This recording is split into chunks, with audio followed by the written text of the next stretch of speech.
Welcome to my class. नमस्ते student. बच्चों, आज हम कक्षा 8वीं की पाठ्य पुस्तक वसंत भाग 3 का अध्ययन करने जा रहे हैं, जिसमें हम चैप्टर नंबर पढ़ रहे हैं 15वां, जिसका शीर्षक है सुर के पद। सुर के पद, इस पद्य का यह सेशन नंबर पहला है।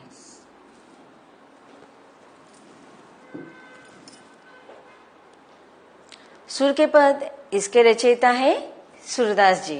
तो सबसे पहले हम सूरदास जी इनका जीवन परिचय हासिल करते हैं। सूरदास जी का जन्म 1478 ईस्वी सन में आगरा मथुरा मार्ग पर स्थित रुनकता नामक गांव में हुआ था। कुछ विद्वान दिल्ली के निकट सिही ग्राम को भी इनका जन्म स्थान मानते हैं। सूरदास जी जन्मांध थे, अर्थात वह जन्म से अंधे थे। इस विषय में भी विद्वानों के मतभेद थे। अब देखिए, बहुत सारे जगह पर ऐसा कहा लिखा हुआ है। कुछ विद्वानों का कहना है कि सूरदास जी है वह जन्म से अंधे थे, लेकिन कुछ विद्वानों का मानना है कि वह जन्म से अंधे नहीं थे। क्यों? क्योंकि उन्होंने जो भी रचना लिखे हैं, कविता में अपने पदों में जो भी उन्होंने वर्णित किया है, कृष्ण का वर्णन या प्रकृति का जो वर्णन किया है, कोई ऐसा अंधा व्यक्ति नहीं कर सकता है। इसलिए बहुत सारे विद्वानों को मानना है कि वह पहले उनको आंखें रही होंगी या फिर बाद में किसी कारणवश वह अंधे हो चुके होंगे। लेकिन बहुत से जगह पर कहा जाता है कि सूरदास जी जन्मांध थे, अर्थात जन्म से ही अंधे थे। इन्होंने कृष्ण की बाल लीलाओं का, मानव स्वभाव का एवं प्रकृति का ऐसा सजीव वर्णन किया है जो आंखों से प्रत्यक्ष देखे बिना संभव नहीं है। इसलिए बहुत सारे विद्वानों का क्या मानना है कि वह जन्म से अंधे नहीं थे। इन्होंने स्वयं अपने आप को जन्मांध कहा है। ऐसा इन्होंने आत्मग्लानिविश या लाक्षणिक रूप में तथा ज्ञान चक्षुओं के अभाव के लिए भी कहा सकता है। सूरदास जी की रुचि बचपन से ही भगवत भक्ति के गायन में थी। इनसे भक्ति का एक पद सुनकर पुष्टि मार्ग के संस्थापक महाप्रभु वल्लभाचार्य ने इन्हें अपना शिष्य बना लिया और श्रीनाथ जी के मंदिर में कीर्तन का भार सौंप दिया। श्री वल्लभाचार्य के पुत्र विठलनाथ ने अष्टछाप नाम से 8 कृष्ण भक्तियों का जो संगठन किया था, सूरदास जी इनके सर्वश्रेष्ठ कवि थे। तो हम कह सकते हैं कि सूरदास जी यह श्री कृष्ण के सगुण रूप का वर्णन करते थे, इसलिए वह भक्ति मार्ग के भी कवि या रचयिता माने जाते हैं। वे गौ घाट पर रहकर जीवन अंत पर्यंत कृष्ण की लीलाओं का गायन करते रहे। सूरदास जी का गोलोकवास अर्थात उनका मृत्यु 1583 में हुआ था। गोसाई विठलनाथ के सामने गोवर्धन की तलहटी के पारसोली नामक ग्राम में हुआ था। खंजन नयन रूप रस माते पद का गान करते हुए इन्होंने अपने भौतिक शरीर का त्याग कर दिया। अब देखते हैं महाकवि सूरदास जी इनकी रचनाएं कौन कौन सी है। महाकवि सूरदास जी इनकी प्रमुख 3 रचनाएं हैं, सुरसागर, सुरसारावली और साहित्य लहरी। इसमें सुरसागर बहुत श्रेष्ठतम रचना मानी जाती है और वह बहुत प्रसिद्ध भी है। श्रीमद् भागवत के आधार पर रचित सुरसागर कृष्ण की बाल लीलाओं, गोपी प्रेम, गोपी विरह तथा उद्धव गोपी का संवाद बड़ो मनोवैज्ञानिक और सरल वर्णन के रूप में इसका सुरसागर में कवि सूरदास जी इन्होंने लिखा हुआ है। सुरसारावली, इसमें भी लगभग 1107 पद है और यह सुरसागर का ही एक सारांश भाग माना जाता है। साहित्य लहरी, इसमें भी 118 दृष्टकूट पदों का संग्रह किया है। इस प्रकार हमने सूरदास जी इनका जीवन परिचय हासिल कर लिया है। अब हम देखते हैं सूरदास जी के पद। सूरदास जी के पद, इनको सूर के पद भी कहा जाता है।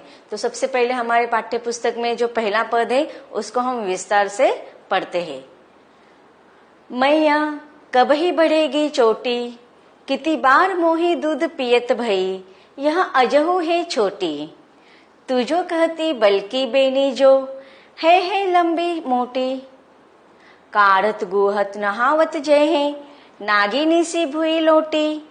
काचो दूध पियावत पची पची, देती न माखन रोटी। सूर चीर जीवो दो भैया, हरी हलदर की जोटी।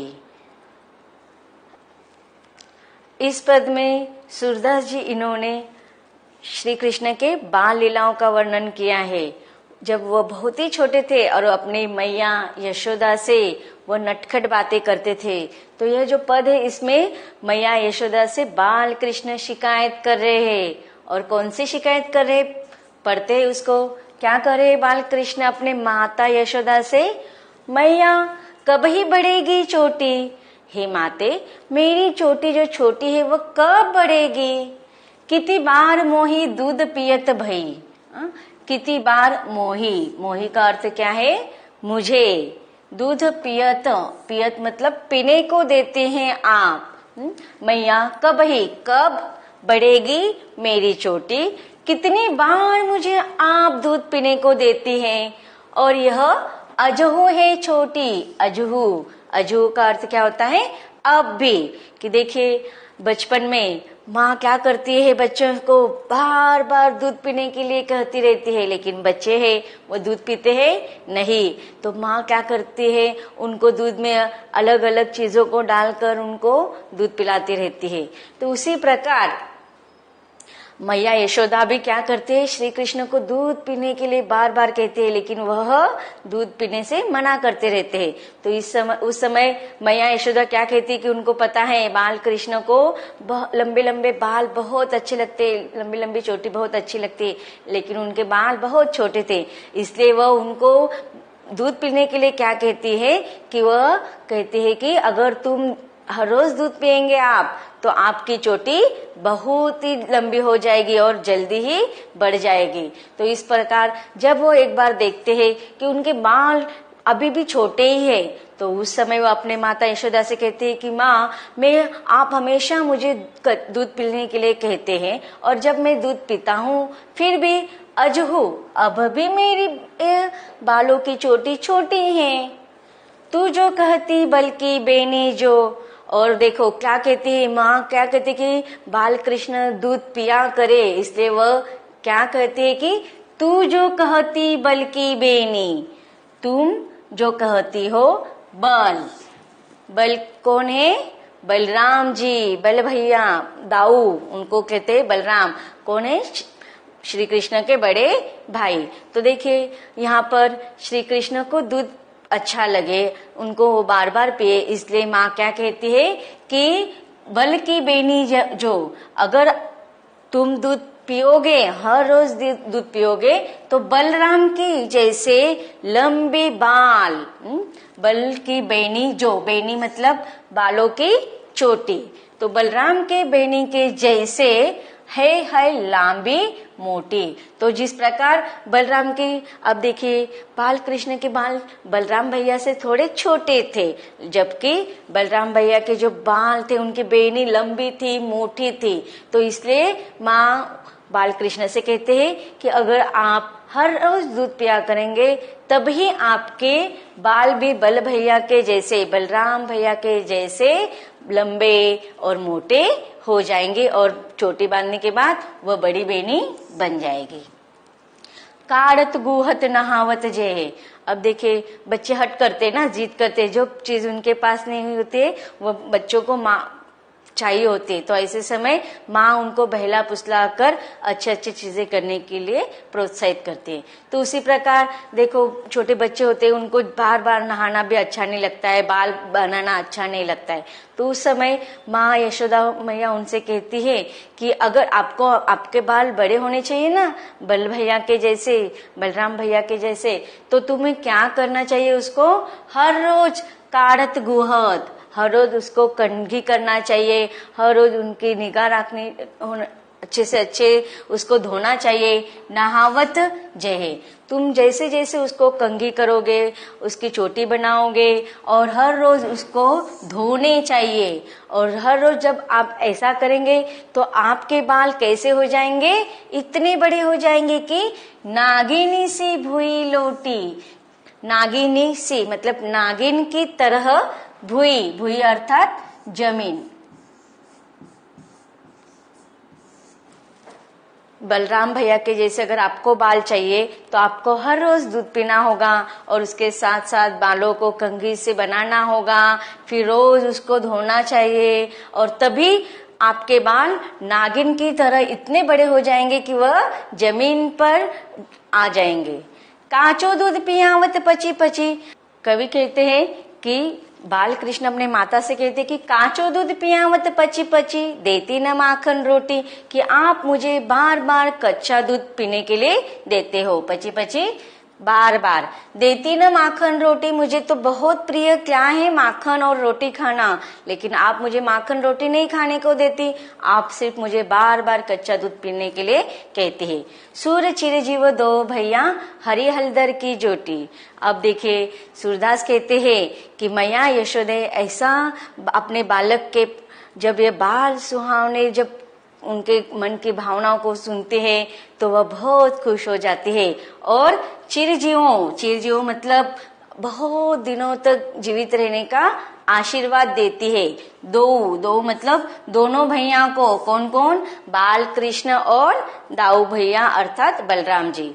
हरि हलदर की जोड़ी, हरि बाल श्री कृष्ण और हलदर बलराम जी। तो इस प्रकार मैया यशोदा अपने दोनों पुत्रों को लंबे समय तक जीवित रहने की और दोनों जोड़ी इस प्रकार से अंत समय तक बने रहने का आशीर्वाद देती है। देखते हैं कठिन शब्दों का अर्थ। काढ़त गुहत, बालों में बार बार कंघी करना और चोटियां बनाना। भुई जमीन, लोटी लेटना। काचो कच्चा, दो दोनों। हरि श्री कृष्ण, हलदर बलराम। देखते हैं इन पदों का जो हमने अध्ययन किया है उसके प्रसंग और भावार्थ को देखते हैं। प्रस्तुत पंक्तियां हमारी पाठ्य पुस्तक वसंत भाग 3 से संकलित सूरदास के पद नामक पद से ली गई है और इसके रचयिता सूरदास जी हैं। इन पंक्तियों में सूरदास जी ने बाल सुलभ कृष्ण का वर्णन किया है। यशोदा बाल कृष्ण को दूध पिलाने के लिए उसे चोटी बढ़ने का लालच देती है, लेकिन बालक को नहीं लगता कि चोटी कुछ बड़ी है। अब देखते हैं भावार्थ। बाल कृष्ण अपनी माँ से पूछते हैं कि मैया मेरी चोटी छोटी ही छोटी है। माँ तू तो कहती थी कि तेरी चोटी भी भाई बलदेव की भांति लंबी मोटी हो जाएगी। इसे काटते समय, गुनते समय, नहाते समय यह नागिन के समान लौटती दिखाई देगी। इस चोटी का लालच देकर तू मुझे कच्चा दूध पिलाती है। बहुत पचने अर्थात बहुत आग्रह करने पर भी माखन रोटी नहीं देती, जबकि माखन रोटी खाना ही मुझे बहुत पसंद है। कवि सूरदास जी कहते हैं कि माता आशीर्वाद देते हुए कहती है कि हे हरि अर्थात कृष्ण और हलदर अर्थात बलदेव की जोड़ी चिरंजीव रहे। विशेषता देखते हैं। इन पदों में श्री कृष्ण की बाल सुलभ चेष्टाओं का सुंदर और मर्मस्पर्शी चित्रण किया है तथा हरि हलदर में अनुप्रास अलंकार है, पची पची में पुनरुक्ति अलंकार, पुनरुक्ति प्रकाश अलंकार है और नागिन सी भुई लोटी में उपमा अलंकार है। यह पद जो है ब्रज भाषा में रचा हुआ है।